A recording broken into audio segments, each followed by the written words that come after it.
tercipta kelalaian seorang suami ini untuk memberikan nafkah kepada istrinya. Kenapa saya katakan demikian? Contoh, seharusnya seorang suami ini dia harus bekerja. Tetapi sekarang banyak para suami ini duduk bawa warung kopi. Nah, ini masalah sekarang ini lagi marak-marak ini masalah ini ya, chip itu.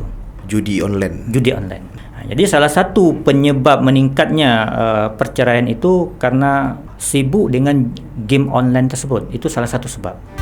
Wahai segara asosial gata minta ilmu serta beramal DAO Podcast Channel tercinta.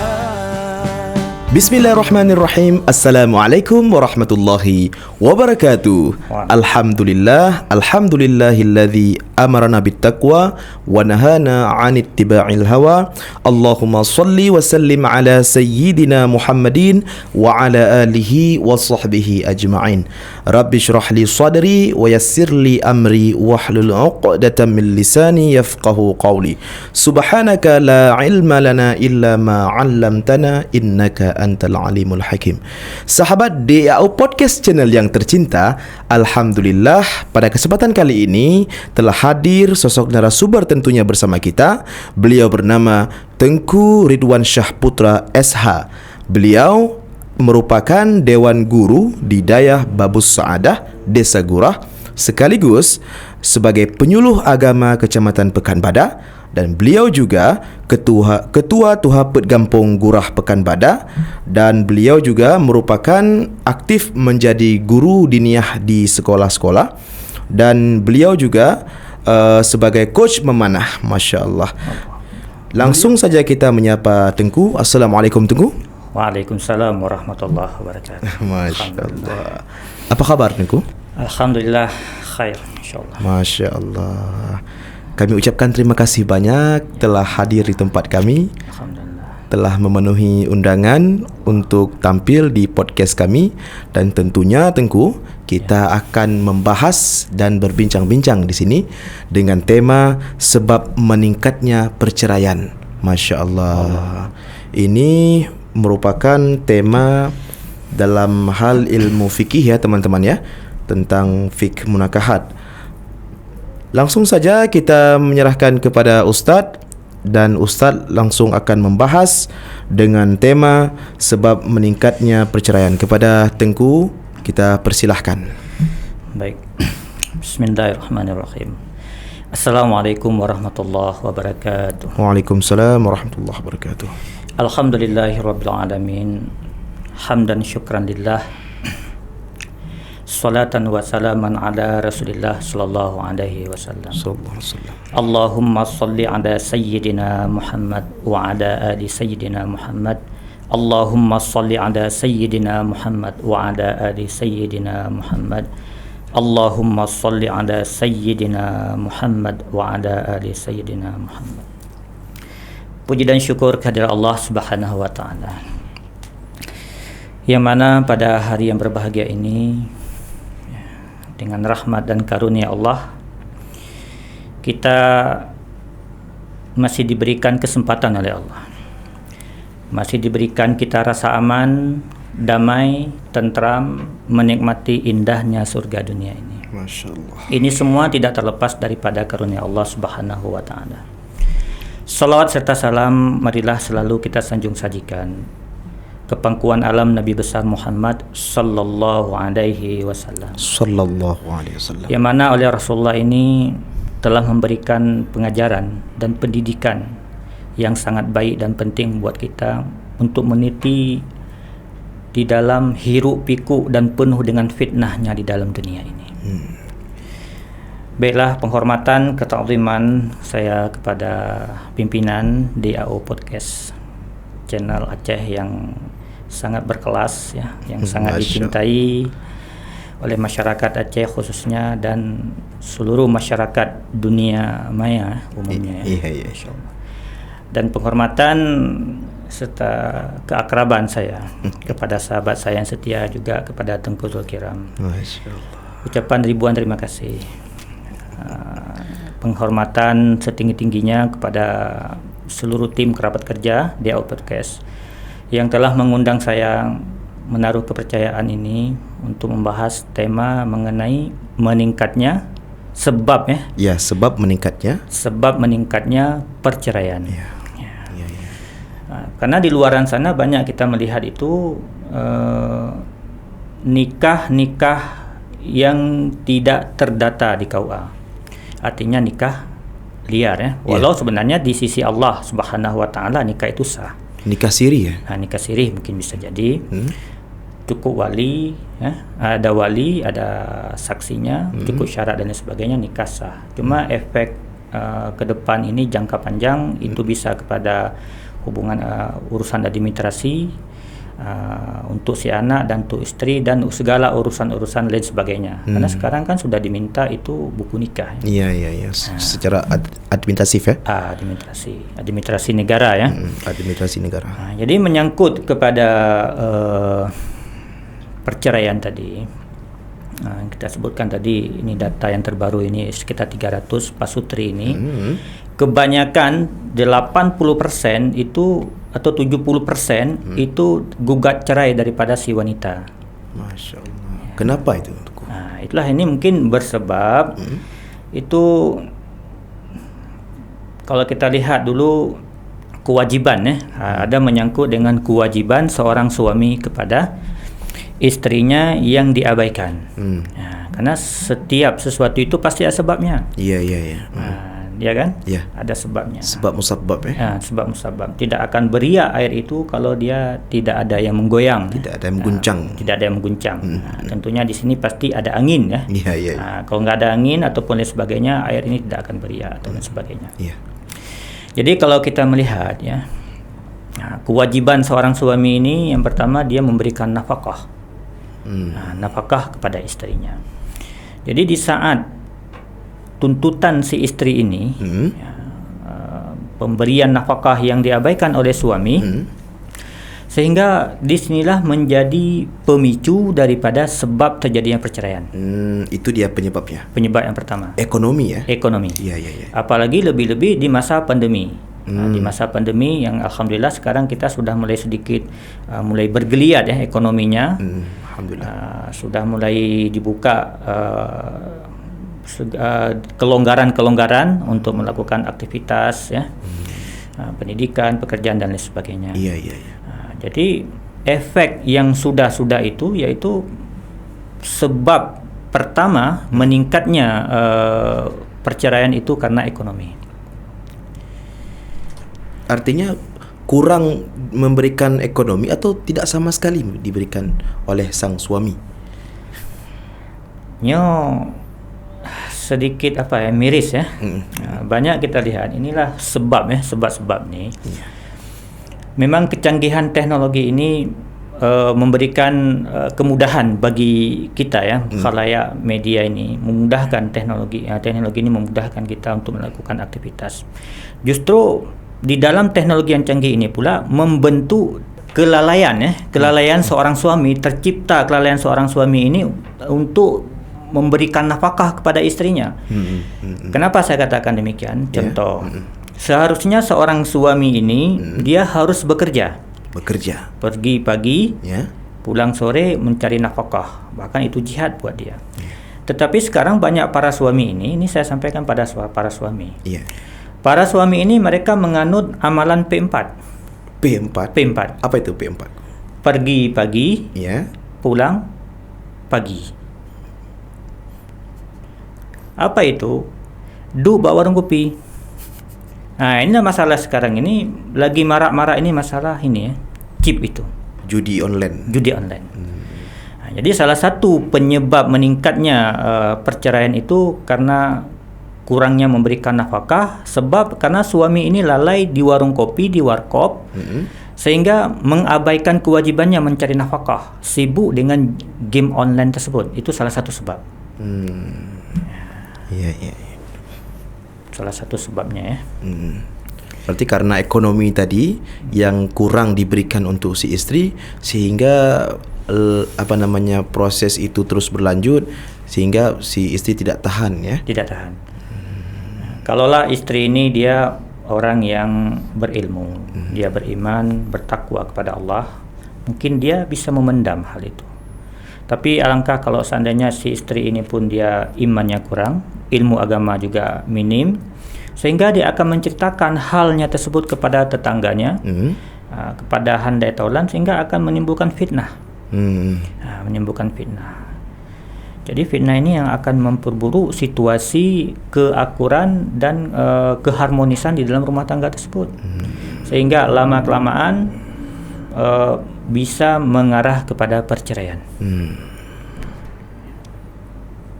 Jadi kalau sudah kondisi seperti itu, Tunku, adakah satu keringanan di dalam syariat ketika si suami tidak memberikan nafkah atau dia lalai sehingga dia lupa akan kewajibannya memberikan nafkah kepada isteri dan anak? Apakah di mata syariat atau di mata hukum agama si isteri boleh menggugat cerai? Kalau kita lihat di dalam ilmu fiqh, ilmu munakahat itu kan, masalah kurang nafkah ini tidak termasuk dia ke dalam kriteria untuk istri boleh memfasah suaminya. Kalau saya tidak salah itu mungkin kita yang minim, kurang ilmu ni. Masya Allah. Ada 5 ya. Iya. Ada 5. Mungkin yang pertama itu syalal. Kemudian yang kedua suaminya itu juzam. Kemudian yang ketiga gila. Kemudian supa, penyakit supa. Kemudian yang qata'il zakar, puntung zakar. Mohon maaf. Ya. Jadi apabila mendapati hal yang demikian itu dibolehkan untuk memfasah fasah. Tetapi kalau kita berbicara kepada nafkah, ini kan bisa kita musyawarahkan. Dan agama itu tidak memberatkan kepada suami, membebankan pada suami ini memberikan nafkah ini sesuai dengan kemauan istri, tidak. Tapi di dalam agama ini suami ini diwajibkan memberi nafkah sesuai dengan kemampuan dan kebutuhan. Jadi kebutuhan nafkah ini bukan kita melihat nafkahnya tetangga samping rumah. Nah, ini dia kadang-kadang mengukur ya. Mengukur ya. Jangan kita melihat periuk tetangga samping rumah. Sementara periuk kita di rumah bolong. Iya. Jadi berarti artinya ya musyawarah dulu ya. Musyawarah dulu.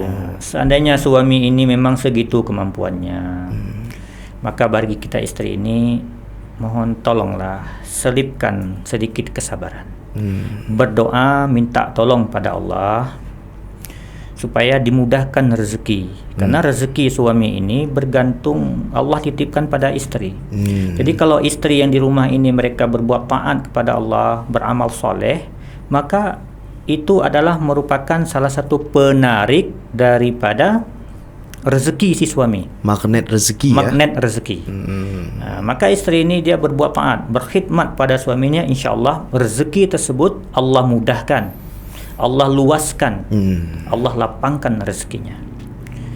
Jadi inilah yang terjadi, Tengku Zulkiram dan sahabat-sahabat sekalian semua di podcast yang dirahmati Allah. Di luaran sana itu sangat miris ya, sangat banyak ini terjadi di lingkungan masyarakat luas tentunya. Terjadi cekcok, dan perselisihan mengenai ekonomi ini, mengenai ekonomi.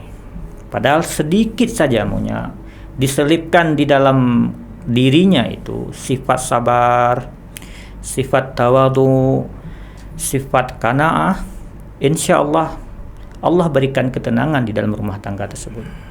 Karena bukan pada duit itu yang membuat kita bahagia. Kon bak peng ya. Bukan. Itu yang pertama, Tengku Zul, bahwa yang pertama yaitu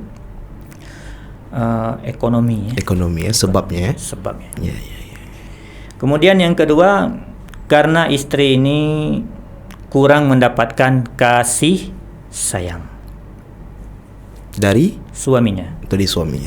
Nyoso salah itu. Salah suami. Iya. Jangan salahkan kalau istri dia mencari kasih sayang di luar. Ya. Apalagi sekarang ini, zaman sekarang ini sangat mudah. kita bisa memasukkan laki-laki lain ke dalam kamar kita. Na'udzubillah min zalik. Melalui dunia maya ini. Dunia maya. Awalnya teleponan. Ya, kemudian bisa lanjut dengan video call. Ya.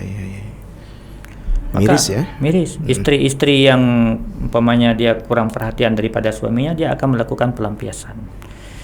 Padahal ini adalah hal yang sangat dilarang oleh Allah Subhanahu wa taala. Kenapa? Sebab kurang mendapatkan kasih sayang atau terciptanya atau terbentuknya rumah tangga tersebut hasil daripada perjodohan, atau mungkin karena si suami terlalu sibuk dengan dunianya, atau mungkin memang tidak ada rasa kasih sayang terhadap dirinya. Allah. Banyak faktor. Banyak faktor. Kalau kita melihat orang tua kita masa-masa kita kecil dulu, masa perjodohan ya. Iya. Yang menjodohkan itu adalah orang tua. Ada selangki, orang tua bertanya kepada selangki. Dan selangki ini adalah bukan sembarangan orang, tetapi orang yang sangat paham di dalam ilmu agama ini. Karena di dalam hukum agama itu dibolehkan melihat wanita yang hendak kita lamar itu wajah dan telapak tangan. Boleh kita lihat. Boleh. Sementara di raut wajah, dibentuk tekstur wajah ini semua menggambarkan sifat si wanita, perilaku dia dan akhlaknya. Begitu pula di tapak tangan si wanita ini. Jadi yang melihat itu siapa?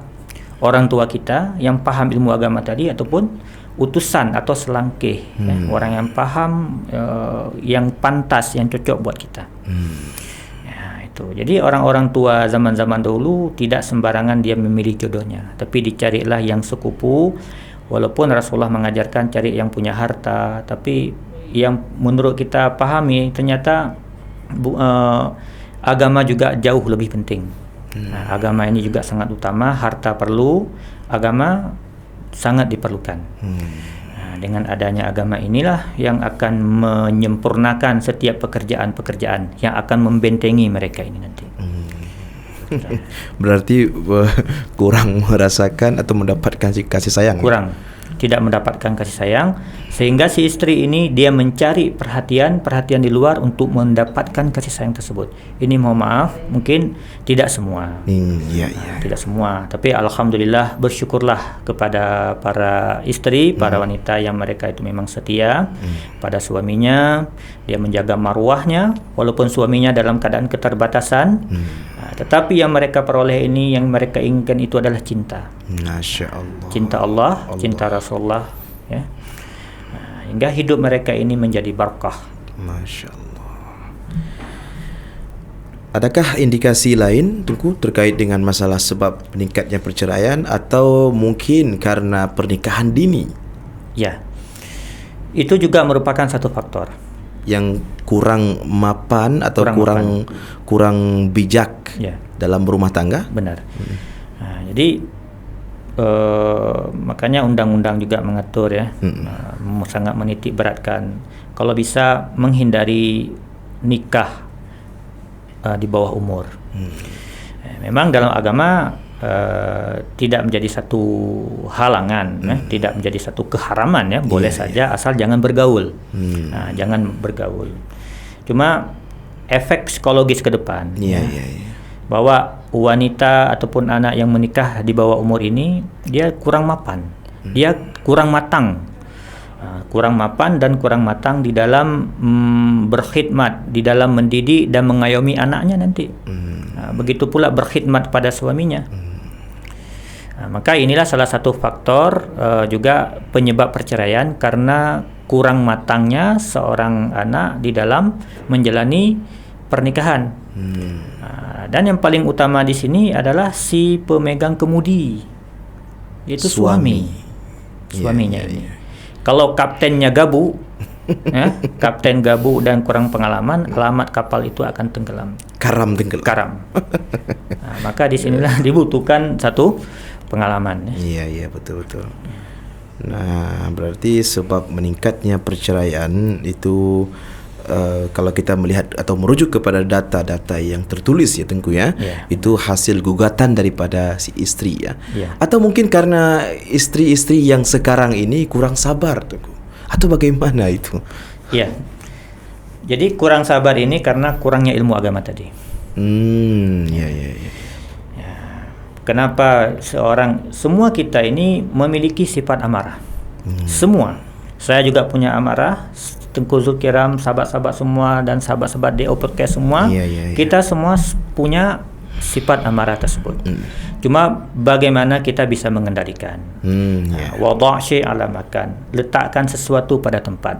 Kapan boleh kita marah? Dan kalau bisa janganlah marah. Ya kan? Dengan kita sering marah-marah, yang ada akan membentuk ruatan-ruatan garis di wajah kita ini sehingga nampak kita lebih tua. Pegatuha. Orang hipertensi ya. Hipertensi. Ya, emosional. Emosional. Jadi kalau ada masalah di dalam rumah tangga, rembu, musyawarah. Jangan mengambil jalan pintas minta cerai. Karena memang pekerjaan yang halal, ya, ada satu pekerjaan yang halal tapi dibenci oleh Allah. Yaitu fahuwa at-talaqu. Dia itu adalah talak. Pekerjaan halal dibolehkan tapi dibenci oleh Allah. Kenapa demikian? Karena akan menyisakan efek psikologis yang sangat panjang, melebar dia. Yang pertama kepada psikologis si anak, yang kedua psikologis kepada istri. Ya. Padahal apalagi seorang istri ini dia sudah rela dia menyerahkan dirinya, jiwa raganya kepada suami. Tetapi suami yang tidak bertanggung jawab ini dia mentelantarkan istrinya. Na'udzubillah. Dicerai pun tidak, ya kan yang terjadi ini. Dicerai tidak, nafkah pun tidak diberikan. Menggantungkan. Ini sangat sakit ya. Sangat sakit. Ibarat suami ini menjerat leher istrinya. Kan kasihan itu istri. Iya. Padahal seorang istri ini dia sudah berkhidmat kepada suaminya. Sama orang tuanya tidak pernah ditelantarkan. Sampai pada suaminya sudah disia-siakan. Maka di sini kita titik beratkan pada suami. Kalau menurut saya Tengku Zulkiram. Iya. Pesan kita kepada para suami bahwa di sisi Allah ada dua pertanyaan nanti di sisi Allah besok. Dua pertanyaan ini kita tidak bisa lepas dan tidak bisa berkelit daripada Allah. Pertanyaan Allah yang pertama besok di padang mahsyar yaitu masalah salat. Bagaimana salatnya? Betulkah kita salat, rukuk, sujud kita, siapa yang kita ingat di dalam kita salat? Ya kan? Allah. Kemudian yang kedua, nafkah dan pendidikan yang diberikan kepada istrinya. Adakah dia memberikan nafkah dan pendidikan ilmu agama kepada istrinya? Jadi inilah yang selama ini ditelantarkan dan disepelekan oleh para suami. Na'udzubillahi min dzalik. Jadi inilah sebab ya, mungkin sahabat DO Podcast yang dirahmati Allah dan para sahabat-sahabat di luar sana, izinkan melalui corong ini mungkin kita sampaikan bahwa kewajiban bagi suami ini adalah untuk mendidik anak dan istrinya, utamanya pendidikan ilmu agama, ilmu fardhu ain. Jadi ilmu fardhu ini mengajarkan cara salat, mengajarkan beriman kepada Allah, mengajarkan sifat-sifat Rasul, mengajarkan sifat-sifat yang takluk segala sesuatunya mengenai kepada ilmu-ilmu agama, semua fardhu ain. Itu wajib bagi suami. Sehingga mengapa sekarang maksiat itu terjadi merajalela sekarang Tengku Zulkiram. Ini semua berawal dari rumah tadi. Suami yang tidak mendidik istri sehingga istri berbuat maksiat di luar karena suami tidak mendidik istrinya. Anak tidak memperoleh pendidikan ilmu agama dari ayahnya sehingga anak ini berbuat maksiat dan kemungkaran di luar. Bayangkan kalau seandainya semua rumah kita ini kita menerapkan ilmu pendidikan utama itu di dalam rumah, insyaallah masing-masing kita ku anfusakum wa ahlikum nara. Jagalah diri kamu dan keluargamu daripada api neraka, semua kita jaga. Maka insya Allah dunia ini akan aman. Kemudian istri, bahwa dua pula ditanya sama Allah.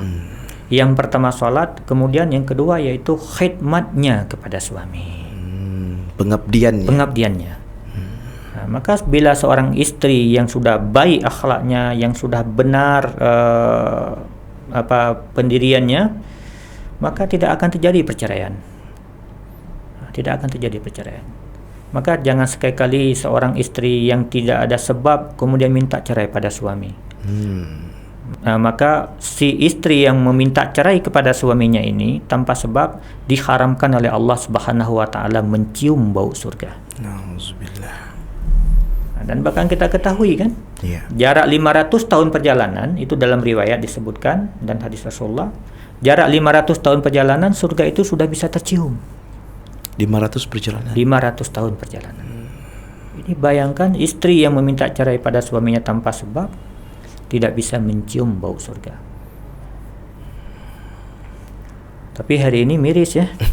Ya, jadi sebab perceraian ini yang pertama itu kalau kita melihat itu lebih cenderung kepada laki-laki, si suaminya yang menelantarkan istrinya, yang tidak melaksanakan kewajibannya sebagai seorang suami, sebagai pendidik, pengayom dan pelindung anak dan keluarganya, istrinya khususnya. Iya, berarti kita lebih mengingatkan kepada para suami ya. Ya, walaupun kita tahu juga kadang-kadang ada juga kesalahan tersebut berawal daripada si istri. Dari istri. Yang mungkin dia tidak mau untuk dididik, ataupun ya mungkin karena ianya tidak mendapatkan pemahaman agama dari orang tuanya ya, Tengku ya. Nah, kemudian tadi kita sudah mendengarkan perceraian yang daripada gugatan daripada istri. Sekarang kita ingin mendengarkan ini perceraian dari si suami yang mengucapkan kalimat talak atau cerai. Itu sebabnya apa yang dilakukan, kesalahan yang dilakukan oleh si istri? Sebenarnya kalau kita merujuk kepada kalimat talak ini cerai, tidak perlu kita melihat sebab. Apabila tanpa sebab ini suami sudah mengeluarkan kalimat talak, itu cerai sudah jatuh. Iya. Ya kan? Betul. Cerai sudah. Ibaratnya itu adalah merupakan satu kalimat pusaka. Nah, ada kalimat pusaka ini yang tidak boleh disampaikan. Cuma kalau kita melihat sebab, kadangkala orang hanya dengan sebabnya sedikit. Sepele. Contoh umpamanya seorang istri yang kurang paham bahwa tidak boleh menerima laki-laki lain di rumah umpamanya ketika tamu. Karena si istri ini belum paham hal yang demikian, maka sepatutnya suami ini jangan dia langsung memvonis kamu selingkuh, saya ceraikan. Tetapi si suami ini dia memberikan pemahaman untuk istrinya. Memberikan pemahaman, diberikan peringatan-peringatan. Sekali, dua kali mendidik. Itulah tugas seorang suami. Apabila ada pekerjaan istri yang menyalahi agama, maka seorang suami ini, kita mendidik istri ini. Kita ajarkan orang yang tidak paham.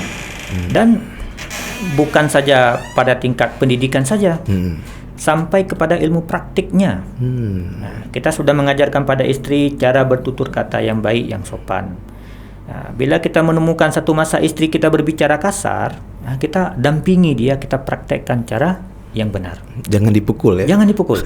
Nah, kasihan itu para istri, mereka menjadi korban pemukulan ataupun kekerasan rumah tangga. Ya, kekerasan di dalam rumah tangga. Iya. Nah, inilah tadi seharusnya suami ini dia ini sebagai pelindung di dalam rumah tangganya. Mengayomi. Iya. Tunggu, boleh diminum minumannya? Boleh. Bismillah. Mari kita minum. Bismillahirrahmanirrahim.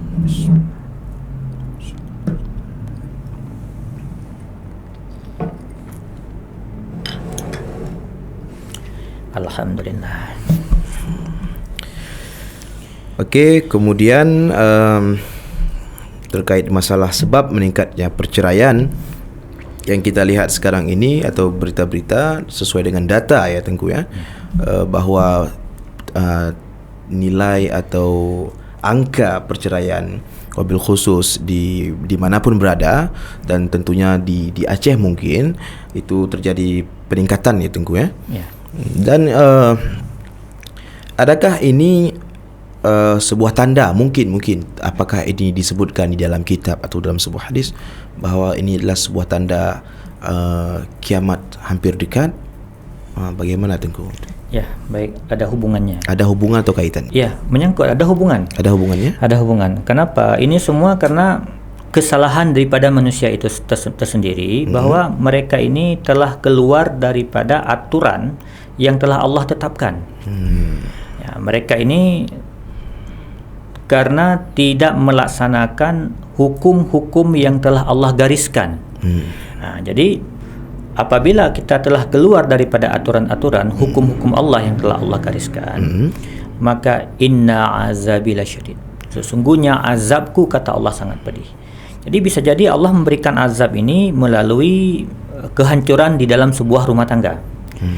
Di mana-mana kita melihat kehancuran, rumah tangga tetangga sampai rumah hancur, rumah tangga tetangga kampung kita hancur, di mana-mana kehancuran.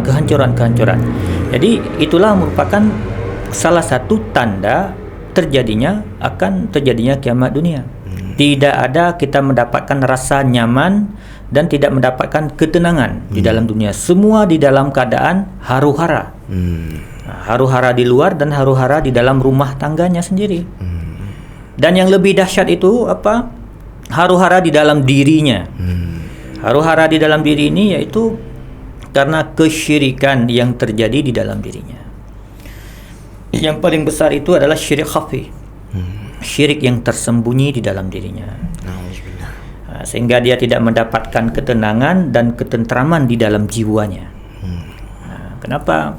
Segala sesuatu itu tidak dia kaitkan dengan Allah. Semua ini dia gantungkan kepada makhluk. Ya. Termasuk lagi saya mendapatkan ketenangan dari istri saya. Padahal yang memberikan ketenangan itu adalah Allah Subhanahu wa taala. Ketika ada sesuatu yang tidak sesuai, yang tidak pantas dia lihat dari si istri, si suami sudah tidak tenang. Sehingga dia keluar dari rumah sebagai pelampiasannya duduklah di warung kopi dan lain sebagainya. Kenapa? Dia tidak mendapatkan lagi ketenangan tersebut di dalam rumah tangganya. Ya kan? Iya. Seharusnya itu adalah merupakan ujian bagi dirinya.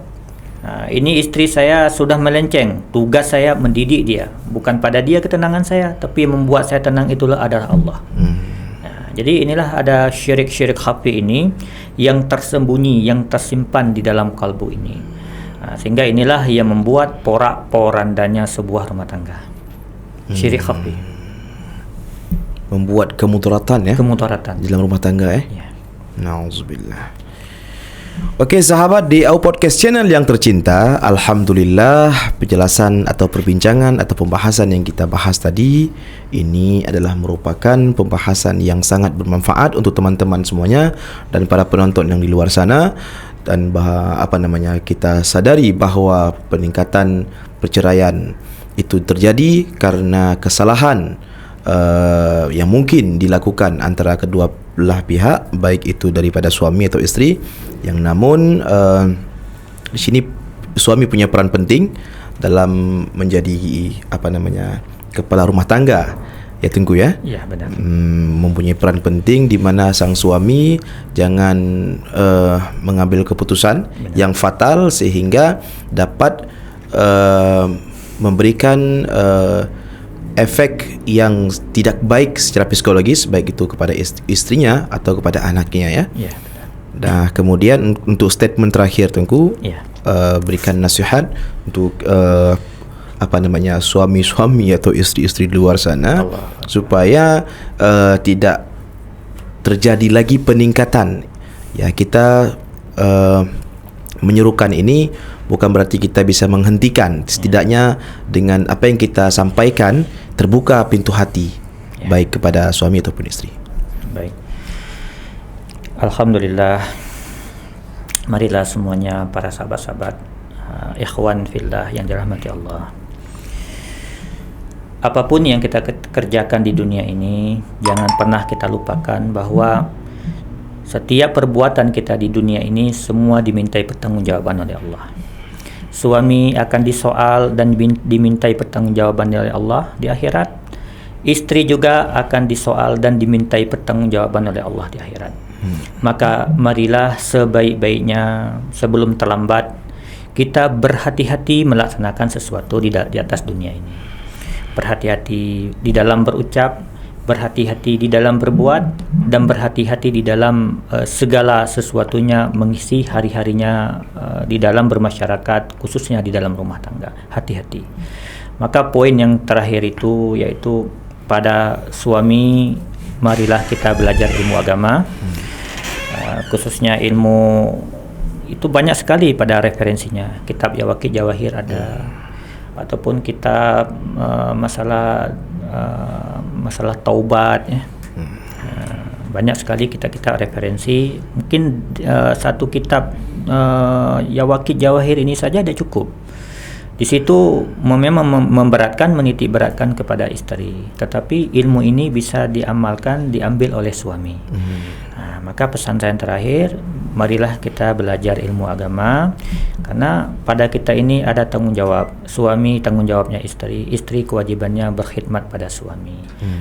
Dan bahwa istri kita itu adalah bukan tanggung jawab saja di dunia, bahwa istrimu ini adalah tanggung jawabmu kelak di akhirat nanti. Mungkin itu. Mungkin demikian. Okey, sahabat DAO Podcast Channel yang tercinta, tetap pantau terus channel ini dan jangan lupa subscribe, dan apabila yang sudah subscribe, jangan lupa klik tombol notifikasi, dan kemudian jangan lupa like, share dan komen di kolom komentar. Apabila ada saran dan masukan atau apapun itu, jangan enggan-enggan atau jangan malu-malu untuk tulis di kolom komentar. Dan kemudian kami ucapkan terima kasih banyak Tengku telah hadir di tempat kami. Kami doakan mudah-mudahan Tengku diberikan kesihatan sekeluarga oleh Allah Subhanahu Wa Taala dan diberikan kebahagiaan kehidupan dunia dan akhirat. Amin. Assalamualaikum warahmatullahi wabarakatuh. Waalaikumsalam warahmatullahi wabarakatuh.